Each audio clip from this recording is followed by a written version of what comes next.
me. Evan Lazar covers the Patriots for Patriots.com, where they have highfalutin videos now. You click on it, and there's videos with graphics and everything else. Oh. He joins us on the Volkswagen Dealers Expert Hotline. Evan Lazar, hello, sir. How you guys doing? We are doing well. All right. Matthew Slater should be in the Hall of Fame, you say? I think so.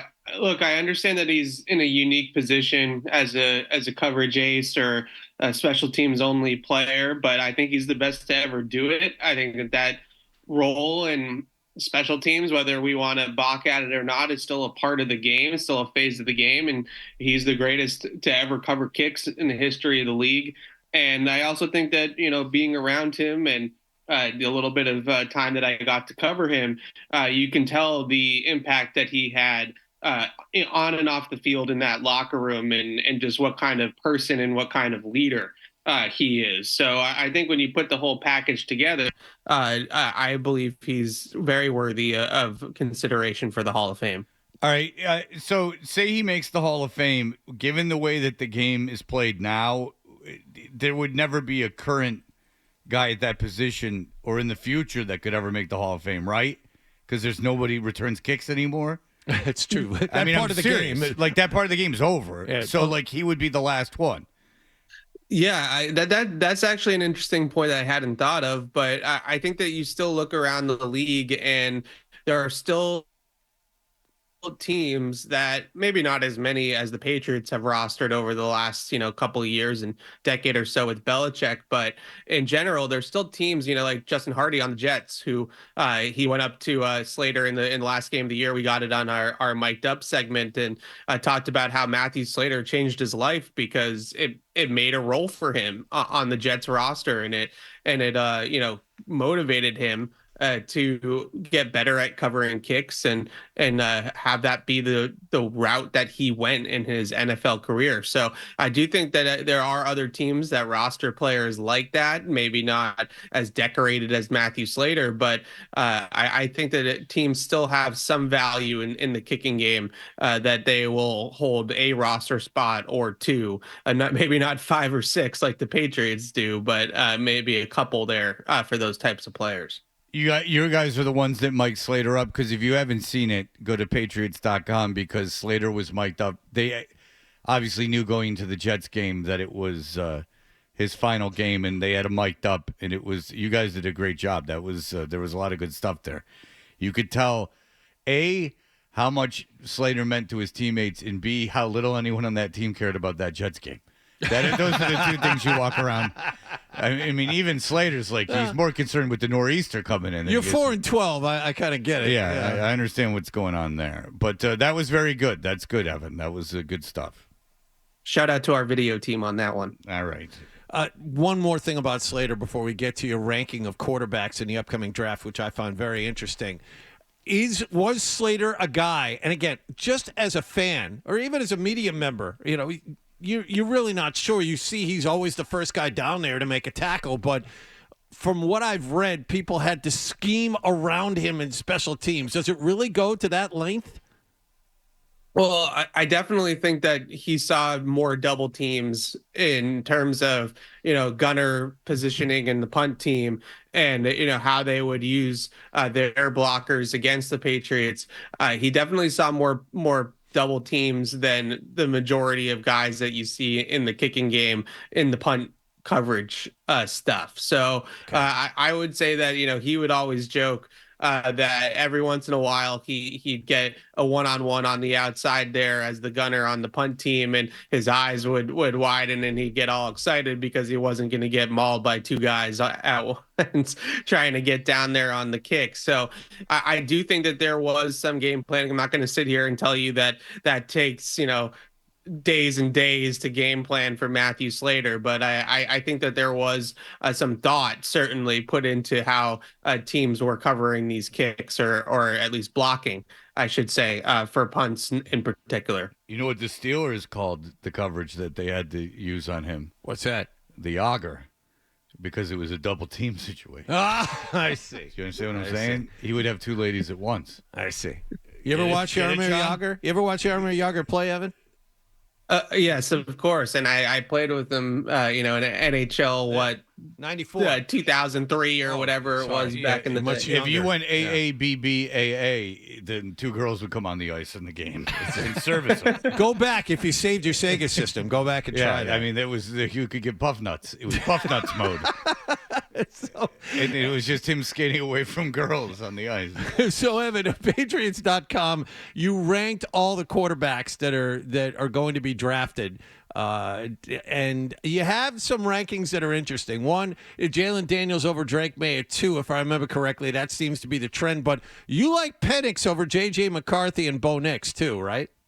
Yeah, I do. And I understand that, Penix has an injury history, and these rankings were done just based off of what I saw on film. So I don't try to play doctor and predict, who has an injury history and who's going to be more injury prone and things like that. I'll wait until the combine and somebody reports that that's going on, right? So just watching the film, I think Penix, no doubt about it. Penix's draft year film from this past fall is outstanding. It's as good as anybody in this class. And I look at him and see a quarterback that's more than capable, especially throwing the ball vertically down the field, to be an NFL starter in the league. Whereas a guy like JJ McCarthy, I have concerns that he is either going to be a boom or bust prospect. So I'd much rather take my chances, let's say at like 34, if you're talking about the Patriots,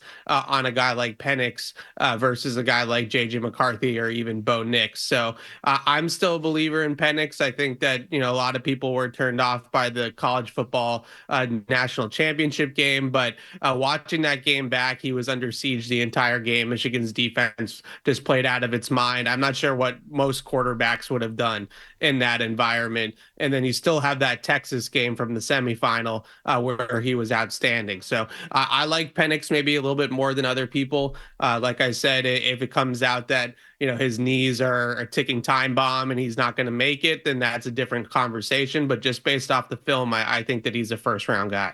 When you looked at JJ McCarthy, Evan Lazar, was it was it just what Harbaugh allowed him to do? Because people that are, and I know you're just because you're basing it on film, people that are analyzing this draft. A lot of people have McCarthy. They say after he does his pro day and everything, he's going to be a top 10 pick because he just wasn't able to showcase himself. But what did you see that you didn't like? I guess that's possible, but I don't like to get too enamored with things like pro days where they're throwing against air to scripted receivers. And when I say scripted, I mean like they actually go ahead and plan like we're going to throw a go ball on this one, we're going to throw a post on that one. So that's not the league, right? Like that's not how the football works in the NFL. And when I look at JJ McCarthy, I think that there are tools there that he could develop into a solid starting quarterback. But at the same time, I look at delayed processing as the biggest one. I mean, there's some really, really head scratching plays on his film, especially early on in that Alabama game where he's just staring down a receiver and then throws it directly to a defender that was there the entire time. Like, I don't know how he didn't see the guy, those types of interceptions. And then there's also, issues with his touch and his timing in the passing game where, he'll overthrow balls or he doesn't have a whole lot of, pitches. I like guys that have different pitches that can throw with touch and velocity, and he doesn't throw with much touch. So if you're 5 yards away from him, he's going to throw it the same way if you're 20 yards away from him. So those things are all, I suppose, coachable, but it's going to take time and it's going to take, patience to coach up a guy like that. I just don't see him as a day one step into the league and start games in the NFL because of some of the processing and some of the decision making issues. Okay, so those are guys that could, are going to not be the top three quarterbacks taken. There are, Yeah. the top three where the Patriots sit. Do you think every one of those kids is worthy of a top three pick? I do. I do. I think, the two guys, I would expect Caleb Williams to go 1-1. Yeah, I guess I he's just going can't. one. That's pretty much, I Yeah, guess, what's happening. Yeah. yeah, I can't imagine any other scenario, even if it's not the Bears, somebody trading up to one to pick him.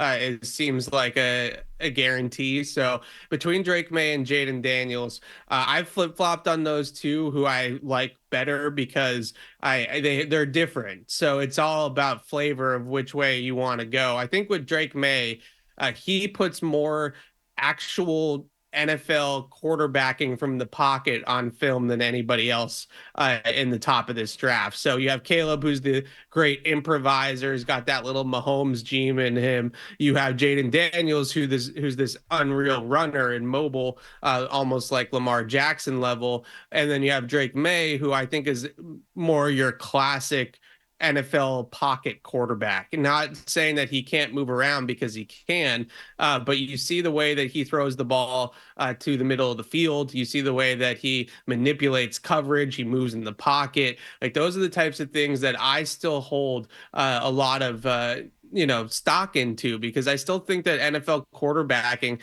at 90% of the time is what you can do from the pocket. Can you throw in structure, on time, in rhythm, with accuracy from the pocket? That's still a majority of NFL quarterbacking. And I think Drake May might do that the best out of all of them. He's not quite as creative and improvise, the improvised thing as Caleb. He doesn't have that. He doesn't have, Jaden Daniels' ability, his mobility, I should say. But in terms of actually throwing the ball from the pocket, I think Drake May is the best out of all of these guys.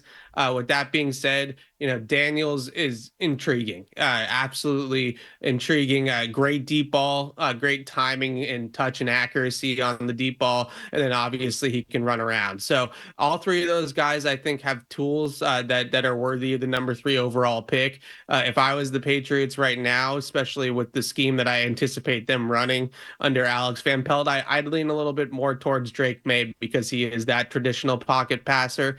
But I think all three of those guys you can work with all three of them. No, that's good. I like hearing that, because if I'm a Patriots fan, that's what I want them doing. All right, Evan Lazar. They got all the good stuff, including the great mic'd up of Matthew Slater's last game. Regardless if he should be a Hall of Famer or not, that is not up for me to decide. That is up for people like Evan Lazar to decide. Go to Patriots.com. Thank you, Evan.